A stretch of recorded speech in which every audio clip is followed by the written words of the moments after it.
اعوذ باللہ من الشیطان الرجیم یوم تشہد علیہم السنتہم وایدیہم وارجلہم بما کانوا یعملون۔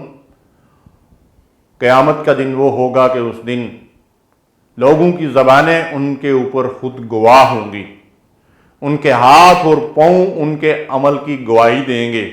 جو کچھ بھی انہوں نے ہاتھ، پاؤں اور زبان سے کیا ہوگا، ان کے یہ اعضاء خود بخود گواہ بن جائیں گے۔ معزز سامعین کرام، زبان اللہ تعالیٰ کی بہت بڑی نعمت ہے، اور حضور نبی کریم صلی اللہ علیہ وسلم نے ارشاد فرمایا کہ جو شخص مجھے زبان اور شرمگاہ کی حفاظت کی ضمانت دے، میں اسے جنت کی ضمانت دیتا ہوں۔ اور ارشاد فرمایا کہ کتنے لوگ ایسے ہوں گے جو اس زبان ہی کی وجہ سے اوندے منہ گھسیٹ کر جہنم میں ڈال دیے جائیں گے۔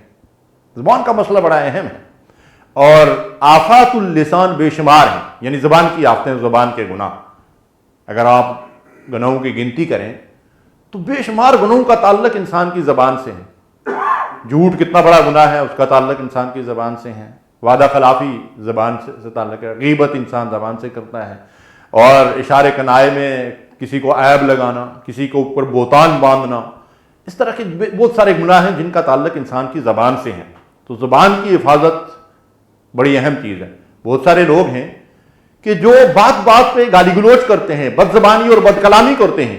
اللہ کے رسول صلی اللہ علیہ وسلم نے فرمایا اربع من کن فیہ کان منافقا خالصا، 4 خصلتیں جس کے اندر جمع ہو جائیں وہ پکا منافق ہوتا ہے۔ اور اس میں اللہ کے نبی صلی اللہ علیہ وسلم نے فرمایا بات کرے تو جھوٹ بولے، اس کے پاس امانت ہو تو اس کے اندر خیانت کرے، وعدہ کرے تو اس کی خلاف ورزی کرے، اور چوتھی فرمایا کہ وَإِذَا خَاصَمَ فَجَرَ، جب کسی کے ساتھ اختلاف ہو، نزاع ہو تو پھر گالی گلوچ اور بد زبانی اور بد کلامی کرے۔ تو گویا کہ بد زبانی اور بد کلامی کرنا، گالی گلوچ کرنا، یہ منافقین کی چوتھی علامت ہے۔